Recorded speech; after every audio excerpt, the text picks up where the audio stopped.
ഇങ്ങനെ കണ്ണാടിന്റെ മുമ്പിൽ തിരിഞ്ഞു കളിക്കാൻ നേരമില്ല. വേഗം ഒരുങ്ങിക്കോ, ഇല്ലെങ്കിൽ നമ്മൾ ഉദ്ദേശിച്ച കാര്യമൊന്നും നടക്കില്ല കുട്ടിയെ. നിങ്ങൾ ഉറങ്ങിക്കോ, ഞാൻ നിങ്ങളെ എണീപ്പിച്ചോളാം എന്ന് പറഞ്ഞാൽ അങ്ങോട്ടേക്ക് പോയി കൂട്ടേണ്ട അവസ്ഥയായി ഇപ്പൊ.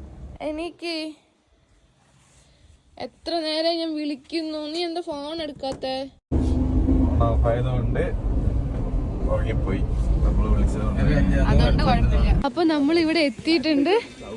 വാവ് ശംസു, എനിക്ക് എന്നെ തന്നെ വിശ്വാസം ഇല്ലാത്തതുകൊണ്ട് 4-5 അലാം വെച്ചിട്ടാണ് ഞാൻ ഈ സമയത്ത് എണിച്ച് ഇങ്ങോട്ടേക്ക് വന്നത്. എന്തിനാന്നറിയോ? കുറുമ്പാലക്കോട്ടയിലെ ക്ലൗഡ് ബെഡ് കാണാൻ വേണ്ടിയിട്ട്. സ്കൈന്റെ കളറൊക്കെ എത്ര പെട്ടെന്ന് മാറുന്നത്. അപ്പോഴാണ് കടയിലെ ചേച്ചി ഓംപ്ലേറ്റ് എല്ലാം ഫ്ലിപ്പ് അടിച്ചു തരുന്നത്. പിന്നെ ഇങ്ങനെ നമ്മൾ കഴിക്കാണ്ടിരിക്കുക.